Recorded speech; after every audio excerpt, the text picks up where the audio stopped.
ఈ దేశంలో ఎన్నో రకాల సంస్కృతులు ఉన్నప్పటికీ అన్నిటికీ ఏకసూత్రంగా ఒక సనాతన ధర్మం ఉంది కనుకనే వాళ్ళ ఆటలు అంత గొప్పగా సాగలేదని చెప్పాలి. ఇప్పుడు మనం కొన్ని ఆటవికమైనటువంటి మనదైన ప్రాచీనమైన జానపద సంస్కృతులు అంటే ఫోకు లోకు అనే వాటికి మనం ఎప్పుడూ మంచి పదం పెట్టుకున్నాం, జానపదం అనే పేరుతో.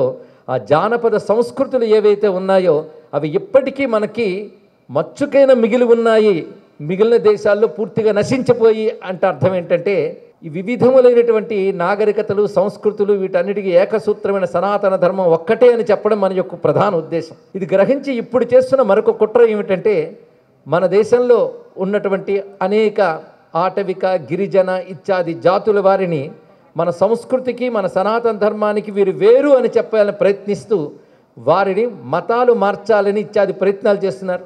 వారికి నాగరికతనో వైద్యాన్నో ఇవన్నీ నేర్పాలి, వాళ్ళని అభివృద్ధిలోకి తీసుకురావాలి అనుకుంటూ ఉంటారు. కానీ వీళ్ళు తెలుసుకోవలసినది ఆ గిరిజనులకున్నంత అభివృద్ధి నాగరికులైన వారికి లేదు అని చెప్పడానికి కూడా మేము వెనకాడడం లేదండి. ఇంతవరకు మనం లోకమంథం అన్నప్పుడు ఈ లౌకికమైన కల్చర్ గురించి మాట్లాడేటప్పుడు కేవలం నాట్యము సంగీతము కళలు వీటి గురించి మాట్లాడుతున్నాం. కానీ ఇంకొకటి కూడా భాగ్యనగర్ లోకమంథం నుంచి మనం తీసుకురావాల్సినది కేవలం కళలు సంస్కృతి మాత్రమే కాకుండా అటువంటి జానపదుల గిరిజనుల యొక్క విద్యలు జ్ఞానము తీసుకురావాలి. ఇక్కడ వాళ్ళ knowledge is there, abundant knowledge, అది తెలుసుకోవాలి. ఆ నాలెడ్జ్ మనం పరిశీలిస్తే ఆశ్చర్యపోతాం. వాళ్ళ అనేక రోగాలు ఏవైతే మనం ఇప్పుడు భయంకరమైన రోగాలు చికిత్సకు అందని రోగాలు అనుకుంటున్నామో వాళ్ళని అడవిలో ఏ ఆకు పసరతో ఏ దుంపతో పోగొట్టుకోవచ్చో వాళ్ళకి తెలుసు. ఇంకా అధునాతన వైద్య విజ్ఞానం కూడా అందుకోనంత శిఖరాలు అందుకుంది ఆ గిరిజన ప్రాంతాల్లో ఉన్నటువంటి వాళ్ళ చికిత్సా విధానాలు. వాటిని మనం మోటు చికిత్సలు అంటున్నాం, నాటు చికిత్సలు అంటున్నాం. నాటు అనే పదం ఒక విధంగా సరిపోతుందిలేండి, నాటు అంటే దేశీయమైన అని అర్థం ఇక్కడ. ఆ విధంగా మనం చూస్తే సరిపోతుంది. కనుక వైద్య విజ్ఞానం ఉన్నది.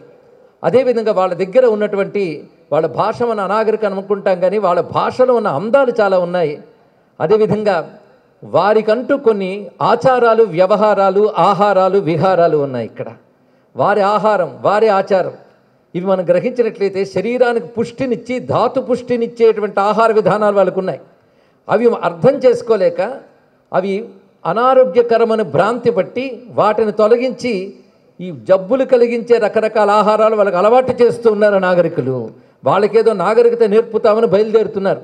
కానీ వాళ్ళు ఏది పుచ్చుకుంటే ఆరోగ్యంగా ఉండగలము, దేనితో మనం అభివృద్ధి చెందగలం వాళ్ళకి తెలుసు.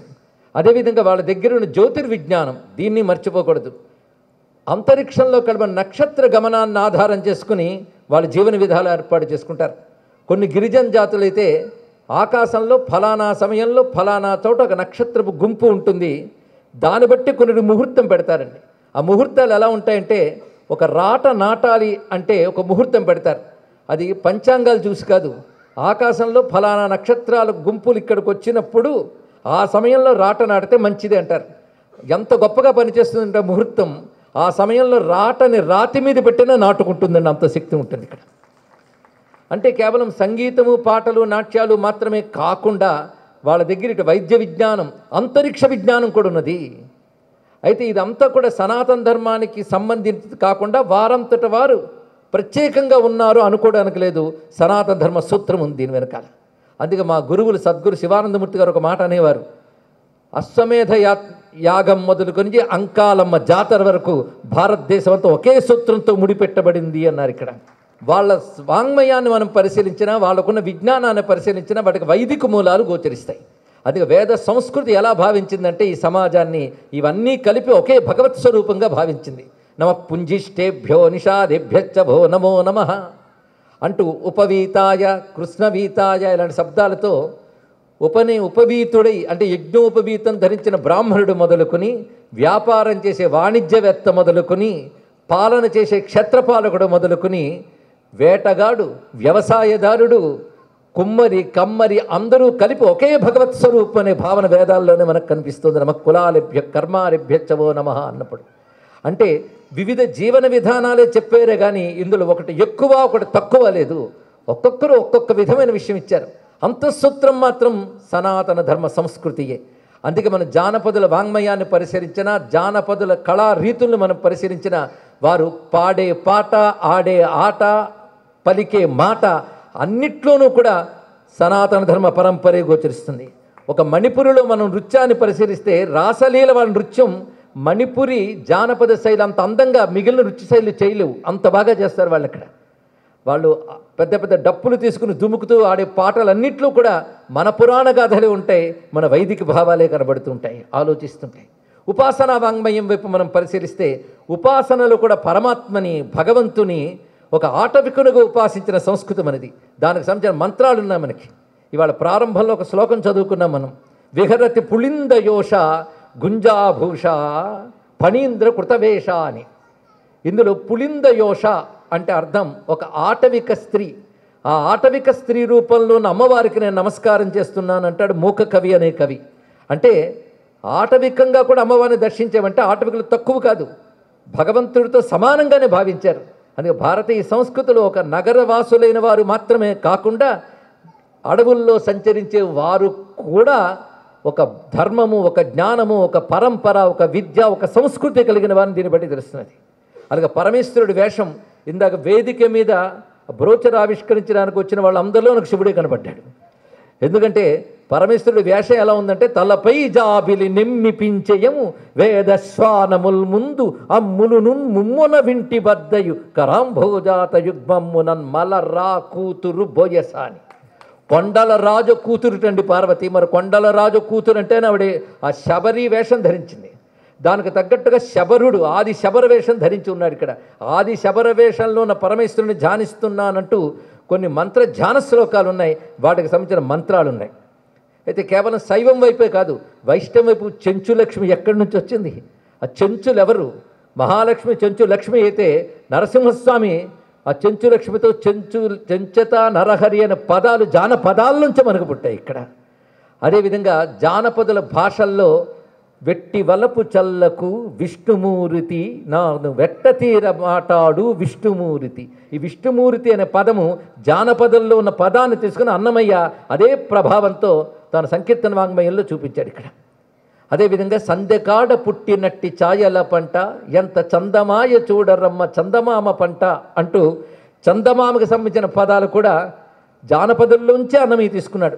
అలాగే కూగూగు అనే పదం, జాజరా అనే పదం, తుమ్మెద అనే పదం, తొల్లింటి వలె కాదు తుమ్మెద. వీటిలో మనకి సామాన్యుల జీవన విధానం కనబడుతుంది, వాళ్ళ యొక్క మనోభావాలు గోచరిస్తాయి, వాళ్ళ యొక్క సున్నితమైన సంస్కారాలు కనబడతాయి. వాటితో పాటు భావుకత, తాత్వికత, భక్తి ఇవన్నీ కనబడతాయి. ఈ భావుకత, తాత్వికత, భక్తి ఇవన్నీ కూడా వేదజనితమైనటువంటి సనాతన ధర్మానికి ఏమాత్రం విరుద్ధం కాదు. ఎందుకంటే వేద మంత్రములు కూడా అరణ్యాల్లో తపస్సులు చేసిన మహర్షుల దృష్టికి గోచరించాయి గనక అరణ్యాల్లో జీవించే గిరిజనులకి, అరణ్యాల్లో తపస్సులు చేసిన మహర్షులకి కనిపించిన సత్యం ఒక్కటే, అది సనాతన ధర్మ సంస్కృతి. దాన్ని ఆధారం చేసుకునివన్నీ విస్తరించాయి గనక ఇక్కడ సంస్కృత భాష అయినా అటు జానపద భాష అయినా భారతీయ హృదయ ఘోష మాత్రం ఒకటే, భావం మాత్రం ఒక్కటే. ఈ విధమైన పరిశీలన చేయడానికి ఈ లోకమంతన కార్యక్రమాలు చాలా సహకరించాలి. ఇవి నగరాల్లో జరుగుతున్నప్పటికీ కూడాను మనందరం కూడా ఈ గిరిజన సంస్కృతి వాటిలో ఉన్న వాటిని ఇప్పటికి మిగుల్చుకున్నాం, కాపాడుకోవాలి, వాటిని అధ్యయనం చేయాలి, వాటికంటూ రీసెర్చ్ సెంటర్స్ ఏర్పడాలి. వాటి ద్వారా మనం చెట్ల యొక్క విలువలు తెలుసుకోవచ్చు, నీటి యొక్క విలువ తెలుసుకోవచ్చు, ప్రకృతి యొక్క విలువ తెలుసుకోవచ్చు. ఎందుకంటే ప్రకృతితో కలిసి బ్రతికేవారు వారు ఆటవికులు. అందుకే ప్రకృతితో కలిసి బ్రతికే వారి వల్లనే మనం ప్రకృతి నుంచి ఎన్ని రకాల అద్భుతమైనటువంటి ఔషధాలు కానీ పరిష్కారాలు కానీ పొందవచ్చు, గ్రహించగలం. అదేవిధంగా వారి జీవన విలువలు ఉంటాయండి. వారికి ఆ తెగలకు కట్టు ఉంటుంది, ఆ కట్టుకి వాళ్ళు కట్టుబడి ఉంటారు ఇక్కడ. దానితో వాళ్ళకి కుటుంబ విలువలు ఉన్నాయి, సంస్కారాలు ఉన్నాయి. భారతీయ సంస్కృతి గొప్పతనం ఏంటంటే మేము గొప్పవారం కనుక మీరు మాలామారండి అని చెప్పదు. ఎవరి గొప్పతనం వారిది, ఒకరు నుంచి గ్రహిస్తూ ఎవరికి వారిలా బ్రతకాలి ఉంటుందండి. అది గొప్పతనం, అది వైవిధ్యం. అందుకే భాషలు ఎన్నున్నా, రాష్ట్రాలు ఎన్నున్నా, ఇంకా మనకి స్వతంత్రం ఏర్పడక ముందు, పరాయి వాళ్ళు పాలన చెయ్యక ముందు కూడా 52 దేశాలు 56 దేశాలు అంటున్నా అందరూ కలిసి భరతవర్షే భరతఖండే అనుకున్నారు.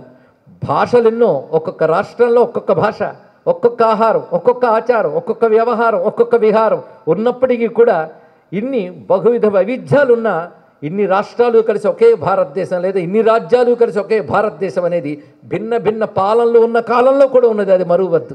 అది అఖండ భారతవర్షంలో అటు హిమాచల ప్రాంతాలు మొదలుకొని ఇటు సేతువు వరకు ఉన్నటువంటి అరణ్యాల్లో, నదీ తీరాల్లో జీవిస్తున్నటువంటి, సహజ జీవనం సాగిస్తున్నటువంటి వారి శబరులు, వారే ఆటవికులు, వారి ఆరణ్యకులు, వారి యొక్క సంస్కృతిని మనం కూడా గౌరవించాలి.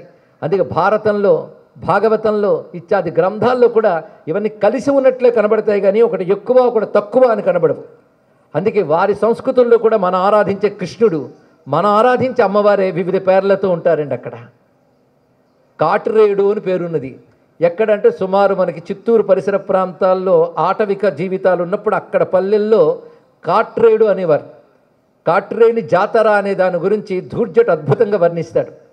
అక్కడున్న ఆటవికలు ఎలా ఉన్నారు అంటే, వాళ్ళు గొప్ప సంపద కలవాళ్ళు అయినప్పటికీ కూడా పట్టుబట్టల కట్టరు, అక్కడున్న ఆటవికమైన నారవస్త్రాలే ధరిస్తారు. వాళ్ళు ఎంత సంపన్నులైన కిరీటాలు పెట్టుకోరు, నెమలిపించాలే ధరిస్తారు. అంటే బంగారు కిరీటాలు పెట్టుకున్నంత సంపద ఉన్నా నెమలిపించాలే ధరిస్తారు వారు అని చెప్పడంలో ఉద్దేశం అంటే, బంగారు కిరీటం పెట్టుకోవడమే గొప్పతనం కాదు, తమ ఆటవికమైనటువంటి ఆ నెమలిపించాలు ధరించడమే అందమయ్యా అని చెప్పడం. అంటే ప్రతిదానికి అందం ఉంది, ప్రత్యేకత ఉందని మన ప్రబంధ కవులు కూడా ఆ సమయంలో గుర్తించారు. కాట్రేడు అంటాం మనం. కాటిరేడు, కాడు అంటే అడవి, కాటిరేడు అంటే అడవికి రాజు, అంటే అరణ్యానాం పతయే నమః అంటే వేదం అంటే కాట్రేడు అన్నది పల్లె భాష. ఇలాగ పల్లె భాషల్లో వాడబడేటువంటి దేవతలు. ఒక ఆయన మధ్య హిమాచల్ ప్రదేశ్లో ఒక సన్యాసే చెప్పాడు, మనం వేదాల్లో పురాణాల్లో వినని దేవతలందరూ హిమాచల్ ప్రదేశ్ మొదలైన హిమాలయ పర్వతాల్లో పూజింపబడుతూ ఉంటారు, కనుక ఈ సంస్కృతి వేరు, వేద సంస్కృతి వేరు అన్నారు. అదే అజ్ఞానం అని తెలుసుకోవాలి. ఇక్కడ వేదాల్లో పురాణాల్లో ఎన్ని దేవతల పేర్లు చెప్పారు ఎంతమందికి తెలుసండి? అది కానీ ఒక దగ్గరికి రాస్తే అందులో యక్షిణీ దేవతలు, సిద్ధులు, గంధర్వులు వాళ్ళ పేర్లు రాస్తే ఆ పేర్లే ఆటవికులు వాడుతున్న పేర్లలో మనకు కనబడతాయి.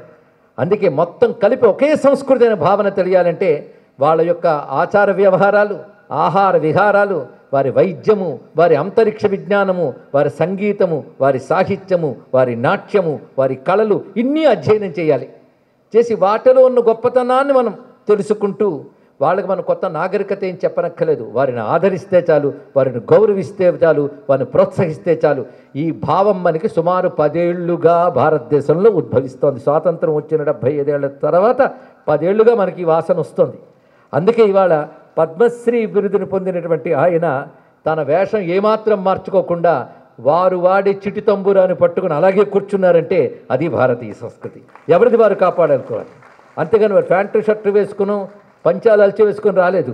వారి వస్త్రంలో, వారి తలపాగాలో అలాగే వచ్చారు. అలా చూసినప్పుడు తలపాగా కట్టుకున్న శివుడు కనబడ్డాడు నాకు. అదేవిధంగా వేణువు పట్టుకున్న కృష్ణ పరమాత్మ, ఇలాంటి వాళ్ళందరూ గోచరించారు ఇక్కడ. ఇది మన జానపద సాహిత్యం. ఈ జానపదం అనే పదమని ఎప్పుడూ సృష్టించుకున్నాం. లోకమంథన్ అనే దానిలో ఈ జానపద వాంగ్మయంపై జరిగిన పరిశోధనలు, జానపద సంస్కృతి ఇవన్నీ కూడా తెలియబడుతూ మన తెలుగువారు భారతీయ సంస్కృతి ఇచ్చిన పరిధానం తెలియాలి.